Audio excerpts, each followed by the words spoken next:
Hello guys. तो आज तक अपन 7 लेक्चर अपने कंप्लीट कर लिए। आज अपन 8वें लेक्चर की शुरुआत करेंगे। और एक बात, अब तक तो जो रेस्पॉन्स रहा आपका मेरे लिए वो बहुत ही अच्छा था, मेरे को बहुत शानदार लगा। क्योंकि जो व्यूज और जो कमेंट थे वो मुझे बहुत शानदार लगे।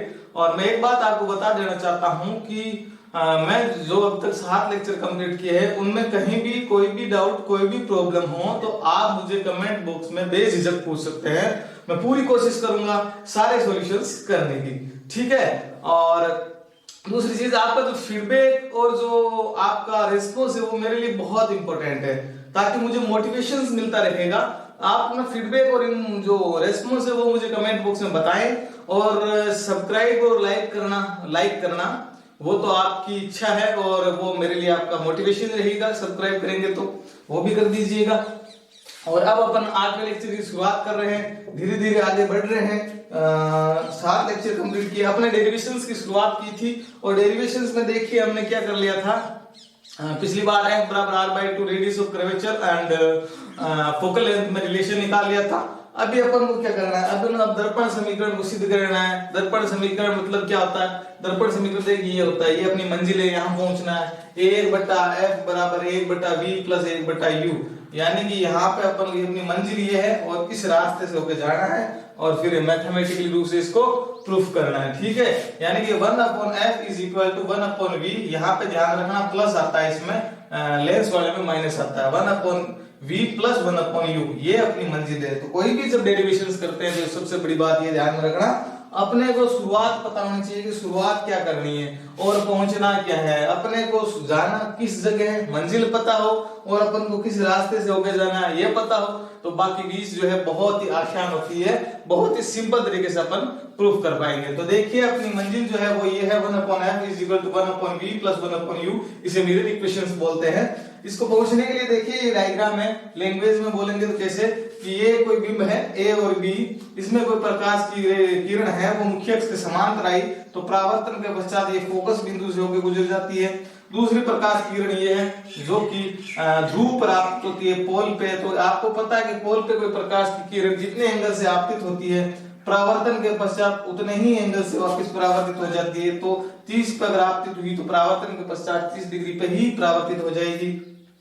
तो अगली चीज, ये तीसरी रेखा, आपको पता है कि जब कोई प्रकाश की किरण C यानी कि वक्रता केंद्र से होकर किसी दर्पण पे आपतित होती है तो परावर्तन के पश्चात उसी मार्ग से वापस चली जाती है। ये सारी बातें मैंने आपको पिछले लेक्चर्स में बता दी, क्लियर कर दी। आपको ध्यान रहे कि फिजिक्स पढ़ने के लिए एक चीज जरूरी होती है कि पीछे की जो सारी लैंग्वेज, सारे जो पढ़ा है वो दिमाग में होना जरूरी है, ताकि आप आगे समझ पाएंगे। नहीं तो आपको क्यों पता चलेगा कि यार प्रकाश की रेखा जब समांतर आती है तो फिर परावर्तन के पश्चात किधर से जाती होगी, बिंब प्रतिबिंब कैसे बनता है, अरे यार ये u क्या होता है, v क्या होता है, f क्या होता है, ये सब पता होना चाहिए। ये पता कब होगा? जब आपको पीछे वाले लेक्चर्स, पीछे वाली बातें पता होगी। इसलिए अब एक बार फिर बता देता हूँ यार, ये v क्या है, u क्या है, f क्या है। तो देखिए v, f क्या है, f आज मैंने पीछे भी बताया था, अभी बता देता हूँ। फोकल लेंथ होती है यानी कि p से f की बीच की दूरी, p से f की बीच की दूरी। v क्या होता है? v भी मैंने बताया था क्या होता है, प्रतिबिंब की ध्रुव से दूरी। ये ध्रुव, ये रहा प्रतिबिंब, ये दूरी देख लीजिए, ये v है, ये v जो दूरी ये v है। u क्या होता है? u होता है बिंब की ध्रुव से दूरी। ये रहा बिंब, ये रहा ध्रुव, ये दूरी u। तो ये सारी चीजें मैंने पहले भी क्लियर कर दी थी, फिर से रिपीट करके बता दिया आपको। और ये चीज ध्यान में रहेगी, पीछे वाली चीजें ध्यान में रहेगी, तभी आपको सारी चीजें आगे की समझ में आ जाएगी। बहुत आसान है, बहुत सिंपल है। अब अपन की मंजिल पता चल गई, चीजें सारी पता चल गई, क्या होता है क्यों होता है। अब अपन को शुरुआत करनी है, स्टार्टिंग कहां से करनी है। तो देखिए स्टार्टिंग इसमें करते हैं अपन समरूप त्रिभुज का यूज करके। 4 त्रिभुजों को समरूप सिद्ध करेंगे अपन और उनकी भुजाओं का अनुपात लेंगे। उसके बाद मैथमेटिकली रूप से जोड़ बाकी गुणा भाग करेंगे तो अपन अपनी मंजिल पे पहुंच जाएंगे। तो देखिए कौन से त्रिभुज लेंगे, आप दिमाग में रखना। सबसे पहले अपन f के आमने सामने के त्रिभुज लेते हैं। कौन से? f के आमने सामने, इधर देखिए a dash b dash f और दूसरा कौन सा? m p f। ये त्रिभुज लेंगे, ये 1 नंबर त्रिभुज और ये 2 नंबर त्रिभुज। ये दोनों त्रिभुज अपने को यूज में लेने। कौन कौन से देखिए बताइए आप, a dash b dash f। दूसरा कौन सा है? दूसरा कौन सा देखिए, m p f। ये दोनों त्रिभुज क्या है? समरूप त्रिभुज। अब समरूप त्रिभुज क्या होते हैं पता होगा आपको, क्या होता है साहब समरूप त्रिभुज? मैं बताता हूं। समरूप त्रिभुज देखिए, यदि किसी त्रिभुज में दो कोण बराबर हों, तीसरा कोण अपना आप बराबर हो जाता है दो हो तो, यदि किसी त्रिभुज में दो कोण बराबर हो तो उनकी भुजाओं का अनुपात जो होता है वो भी आपस में बराबर होता है। अब ये दो त्रिभुज समरूप है, कैसे है? देखिए ये कोण F, ये कोण F, ये दोनों आमने सामने के कोण है, ये दोनों आपस में बराबर है इसमें। दूसरा कोण कौन सा? कोण B डैश, ये देखिए 90 डिग्री है, और ये कोण जो P है वो कौन सा? वो भी 90 डिग्री है। ये दोनों कोण आपस में बराबर है, तो दो कोण आपस में बराबर है, इस वजह से ये कोण त्रिभुज समरूप है। कारण मैं ये लिख देता हूं, देखिए कोण F, ये आप पूरा भी लिख दूं तो देखिए B dash F A dash, B dash F A dash is equal to दूसरा कोण कौन सा है? दूसरा देखिए ये इसमें MFP, कोण जो कोण लेते हैं अपन वो बीच में रखते हैं MFP। ये कोण, दूसरा कोण B डैश और कोण P बराबर है, कोण B dash is equal to कोण P, ये हो गया दूसरा। इस वजह से इन कारण से ये त्रिभुज समरूप है, समरूप हो गया। मैंने समरूप होने का रीजन बताया, इसके बाद में मैंने बताया था कि यदि कोई त्रिभुज समरूप हो तो उनकी भुजाओं का अनुपात बराबर होता है। तो इस इन दोनों त्रिभुज की भुजाओं का अनुपात देंगे अपन। ये देखिए इसकी लेते हैं A डैश B डैश, इस कोण के सामने की भुजा लेते हैं A डैश B डैश। मैंने क्या लिया? A डैश, ये मैं लिखता हूं यहां लिखता हूं A dash B dash upon, पहले त्रिभुज की ये भुजा ले ली तो दूसरे त्रिभुज की भी ये लेंगे, इसके सामने वाली भुजा MP, A dash B dash upon MP। अब दूसरी भुजा इस त्रिभुज की ये ले लेते हैं B डैश F, आप ध्यान रखना step to step, B dash F। अब इसकी ये ली तो इसी त्रिभुज की ये लेनी पड़ेगी, दूसरा वाला त्रिभुज जो बनता है MPF, इसकी ये लेनी पड़ेगी। दूसरी कौन सी है? दूसरी है PF, ये हो गया। अब देखिए ये दो बराबर हो गए, यही करना था, ये इक्वेशन 1 है।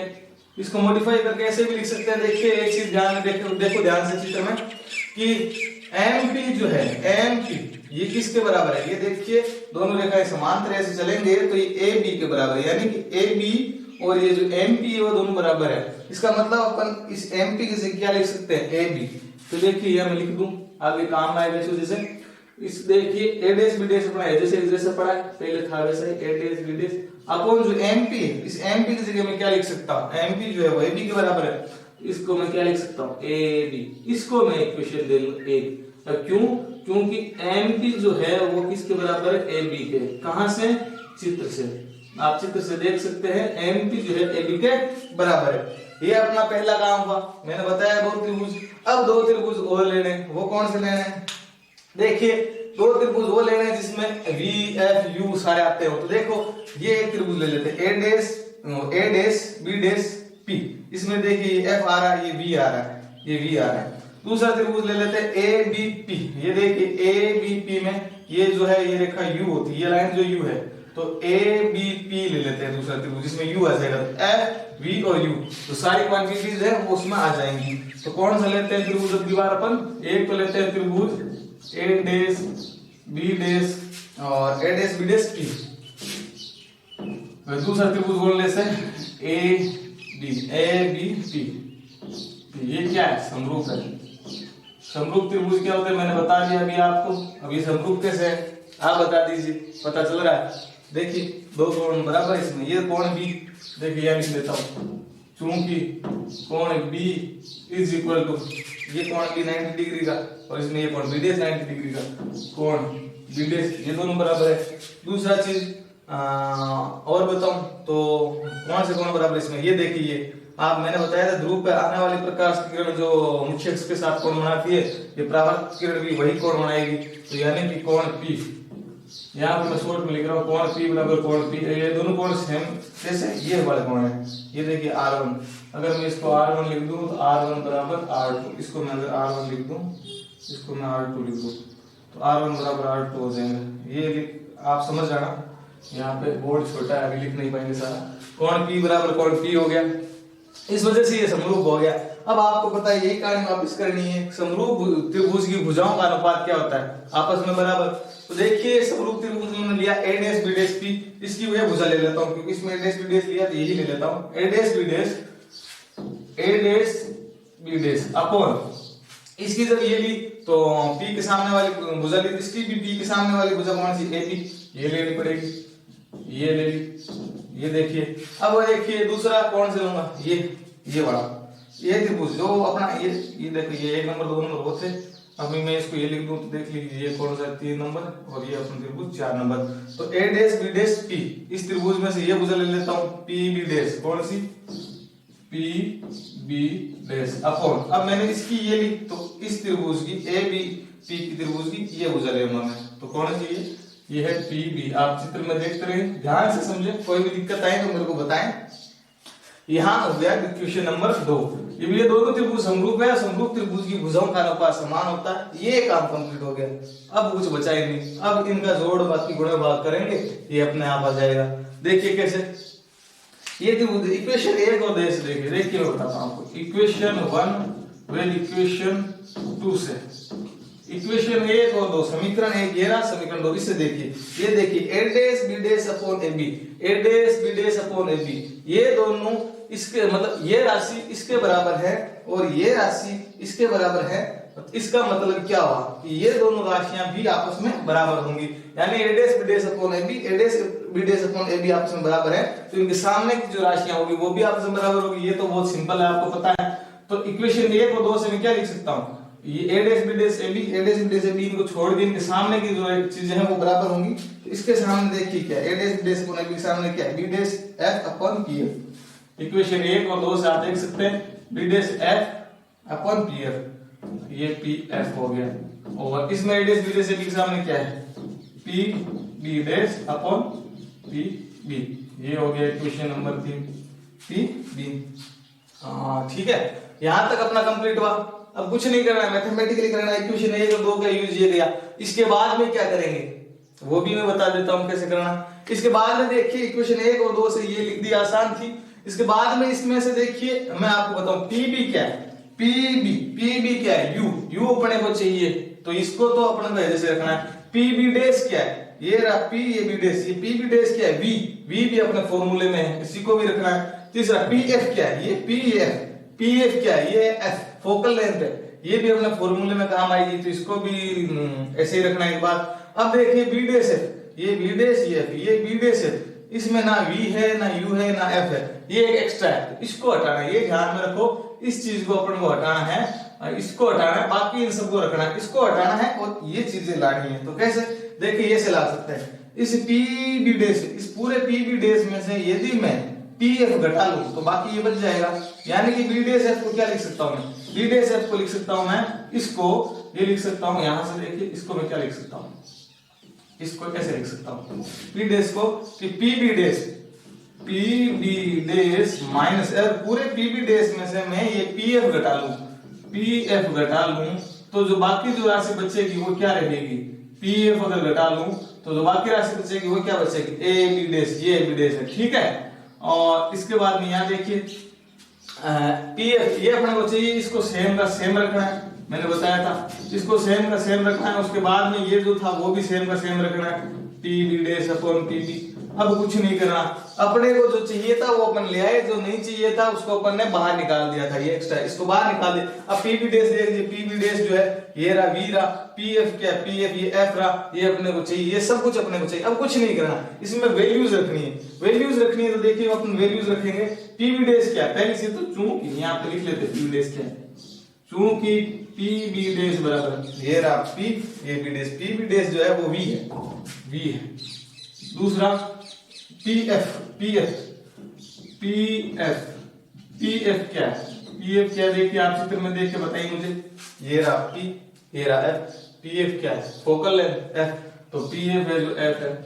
अगली चीज कौन सा बचा, एक बचा है सिर्फ PB, ये P, ये P, PB क्या है, U, तो ये U है, PB U है, PB बराबर U। ये कहां से लिखे, सब वो चित्र से लिखे, चित्र से देख के। अब एक चीज ध्यान में रखना, मैंने आपको चिन्ह परिपाटी का साइन कन्वेंशन पढ़ाई थी, उसका यूज यहाँ करना है। देखिए उसमें पीछे वाले F बराबर R/2 में भी अपन यूज कर सकते थे, क्योंकि F बराबर R/2 में यदि मैं करता तो F भी उसमें माइनस का होता, R भी माइनस का होता, तो ये आपस में कट के वापस रिजल्ट यही आया था, इसलिए मैंने उसमें यूज नहीं किया। इसमें अपन को यूज करना पड़ेगा क्योंकि 3 राशियां हैं वो अलग अलग है। तो देखिए इसके आगे प्लस आएगा माइनस आएगा, वो किससे डिसाइड होगा, वो भी आपको आता है, मैंने पहले वाले लेक्चर में बता दिया, और मैंने बताया कि पहले वाली चीजें ध्यान में रखो। तो देखिए बताइए, देखिए पहले पी वी डेस लेते हैं, वी लेते हैं, ये क्या, ये वी इधर, अपन को पता है सारी दूरी ध्रुव से मापनी, ये रहा ध्रुव, अब ध्रुव से किधर आना है, तो आपतित प्रकाश तो सारा उधर जा रहा है, और आपतित अपन को दूरी इधर मापना है लेफ्ट साइड में, तो आपतित प्रकाश के विपरीत दिशा में ली गई दूरियां कैसी होती है, धनात्मक या ऋणात्मक, ऋणात्मक। नेगेटिव एक्सिस से देख लीजिए, ये अगर इसको यहाँ मैं फ्रेम ऑफ रेफरेंस मान लो तो इधर नेगेटिव एक्सिस होती है, इधर पॉजिटिव होती है, इधर वाई एक्सिस प्लस की होती है, इधर माइनस की होती है। फिर भी आप देख लीजिए ये आपतित प्रकाश की विपरीत दिशा में ये दूरी अपन ने ली वी, इसलिए ये कैसी होगी, ये होगी नेगेटिव। एफ इसमें क्या होता है, आपको मैंने बताया था अवतल दर्पण में वैसे भी हमेशा ही एफ नेगेटिव होता है, फिर भी यहाँ एक बार वो बता देता हूँ कि जो P है, ये P से अपन आपतित प्रकाश तो सारा उधर है, और इधर की P से अपन इधर आ रहे हैं दूरी मापने के लिए, तो आपतित प्रकाश की विपरीत दिशा में आ रहे हैं, और आपतित प्रकाश की विपरीत दिशा में सारी दूरी नेगेटिव होती है। U क्या है, U भी देख लीजिए, आपतित प्रकाश की विपरीत दिशा में ही आना पड़ेगा, तो ये भी नेगेटिव होगी। ये कहां से होगी, बाय साइन कन्वेंशन, अपन क्या कहते हैं, चिन्ह परिपाटिका से, साइन कन्वेंशन से, साइन कन्वेंशन से अपन जो है ये इसको नेगेटिव लिख सकते हैं। ठीक है, ये तो सारा चीज चित्र हो गया, अब कुछ नहीं बचा, अब तो सिर्फ ये वैल्यूज जो है वो यहाँ पे, इसको मान लीजिए फॉर्मूला नंबर में 4 दे दूं, तो ये 4 नंबर जो इक्वेशंस है उसमें ये v u और f ये मान रखने हैं, बाकी जोड़ बाकी गुणा भाग है, बहुत सिंपल है। तो ये देखिए पी बी डेस क्या, माइनस वी, यहाँ लिख देता हूँ, इक्वेशन 4 से, इक्वेशन 4 से देखिए आराम से समझ में आ रहा है आपको, इक्वेशन 4 से पीबीडीएस की वैल्यू क्या है, माइनस का v, और फिर ये माइनस अपना है जैसे पीएफ की वैल्यू क्या है, पीएफ की वैल्यू माइनस का है, तो यहाँ पे कोष्टक में माइनस एफ लिख लेता हूं, अपॉन पीएफ की वैल्यू, यहाँ पे पीएफ की वैल्यू क्या है, माइनस का है, यहाँ पे देखिए ये वैल्यू पड़ी, ये इक्वेशन पड़ी, सिर्फ रखना ही है। अब देख लीजिए यहाँ पे पीबीडीएस की वैल्यू क्या है, माइनस का v, तो माइनस का v रख दिया, और यहाँ पे देख लीजिए पीबी की वैल्यू क्या है, ये रहा पीबी माइनस का q, ये बस इक्वेशन 4 में ये सारी वैल्यूज रखी है, कुछ नहीं करना। अब देख लीजिए मैं इसको और क्या लिख सकता हूं, इसको मैं लिख सकता हूं, ये माइनस का v अपना है जैसे जैसा पड़ा, ये देखिए माइनस माइनस से दो माइनस आपस में गुणा होते हैं तो प्लस हो जाता है, ये आपको पता है, तो ये प्लस का f हो गया, ये नीचे माइनस f अपना पहले जैसा था वैसा लिख देता हूं, ये माइनस का f, फिर देखिए बराबर का निशान, ये राशि माइनस में, ये माइनस में, जब दो राशियां ऊपर नीचे सेम निशान में होती है तो उनके निशान कट जाते हैं, यानी ये नेगेटिव और ये नेगेटिव, तो ये दोनों क्या हो जाएंगे, पॉजिटिव की हो जाएंगी, इसी वजह से ये क्या होगी, पॉजिटिव की, ऊपर भी नेगेटिव और नीचे भी नेगेटिव, तो ये हो गया। अब तो कुछ बचा ही नहीं, जोड़ बाकी गुणा भाग ही है, यहाँ पे मैं एक लाइन खींच देता हूँ। अब देख लीजिए इसको मैं क्रॉस गुणा कर लेता हूँ, इस राशि को तो इधर ले जाता हूँ, इसको इधर ले जाता हूँ, तो भाग वाली गुणा में चले जाएगी, और गुणा वाली मतलब ये जो भाग में ये इसके गुणा में आ जाएगी, ये इसके भाग में इसके गुणा में आ जाएगी, तो क्रॉस गुणा से यहाँ पे लिख देता हूँ, क्रॉस गुणा से कैसे किया, u को इससे गुणा किया, यानी कि u गुणा किससे होगा, माइनस f, नहीं प्लस का f, माइनस का v, ये माइनस का v प्लस का f, यहाँ देख लीजिए इसको इससे गुणा किया, इसको इससे गुणा करना पड़ेगा, क्योंकि आपको पता है भाग वाली राशि गुणा में चला जाएगा, इधर जाएगी माइनस का f, इसको एक बार देखो अंदर ले जाता हूँ, तो ये कैसे हो जाएगा, ये हो जाएगा v गुणा v, लेकिन याद रखें ये u गुणा v तो अंदर ले जाएंगे तो ये हो जाएगा u गुणा v, लेकिन देखिए माइनस का निशान और है तो ये साथ आ जाएगा, और फिर ये u जो है f से गुणा होगा, तो प्लस का 20 का अपना है, u जो है गुणा होगा वो होगा fu, ये जोड़ बाकी गुणा भाग है आपको आती है, और माइनस का fv जो जैसा था वैसा ही पड़ा है। ठीक है, अब देख लीजिए इस फॉर्मूले में देखिए f एक साइड है, vu एक साइड है, तो इसमें f जो ff है उसको अपन एक साइड ले आएंगे, और जो v और u है उनको एक साइड ले आएंगे, ये अपन को मंजिल पता है कहाँ जाना है, तो ये रास्ता अपन अपना आप ढूंढ लेंगे।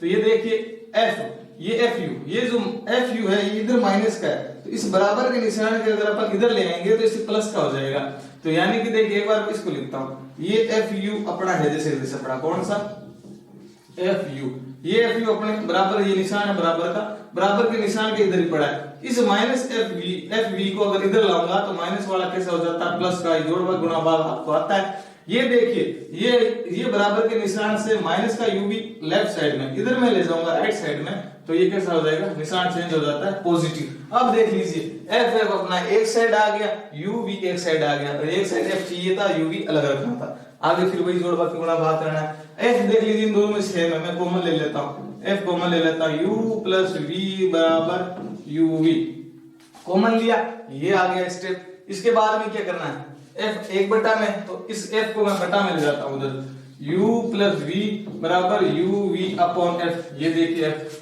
बटा में आ गया। इसके बाद में देखिए ये u v ऊपर एक है, इसको एक्स्ट्रा में इसको नीचे ले जाता हूँ, यानी कि क्रॉस गुणा से u प्लस, देखिए ये u प्लस v तो अपना है जैसा पड़ा है, कुछ नहीं पड़ा, ये तो जैसा था वैसा ही पड़ा, u v ये वाला ये अपॉन ये जो गुणा में था ऊपर था, ये इधर आएगा बराबर के निशान से इधर आ जाएगा, तो ये भाग में चला जाएगा, तो यहाँ पे बच्चा 1 अपॉन है। ठीक है, काफी नजदीक आ गया, आप देख लो। अब देखिए मैं इसको अलग अलग लिख लेता हूँ, u प्लस वी तो अपना है जैसे जैसे पड़ा, इसके साथ में u v लिख देता हूँ, इसके साथ में u v लिख सकता हूँ, ऐसा लिख सकता हूँ ना मैथ में, तो ये मैथमेटिकली मैंने ऐसा लिख लिया। ठीक है, अब देख लीजिए ऊपर नीचे जब सेम राशि आती है तो वो क्या होती है, आपस में कट जाती है, इनमें सेम सेम क्या, देखिए ये u है, ये भी u है और ये भी u है, ये हट जाएगा, ये देख लीजिए ये हट गया।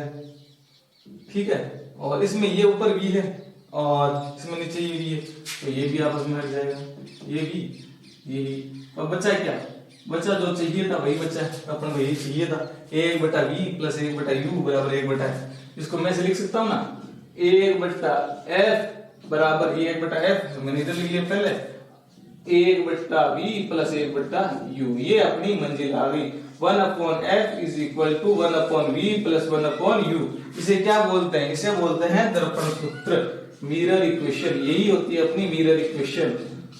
ठीक है, तो मैंने कहां से शुरुआत की, कहां पहुंचना था, उस हार बीच में कुछ नहीं था, मैथमेटिकल था, बस शुरुआत ध्यान में रखनी है और अपने को मंजिल ध्यान में रखनी है, और रास्ता जो था वो अपने आप मिल गया।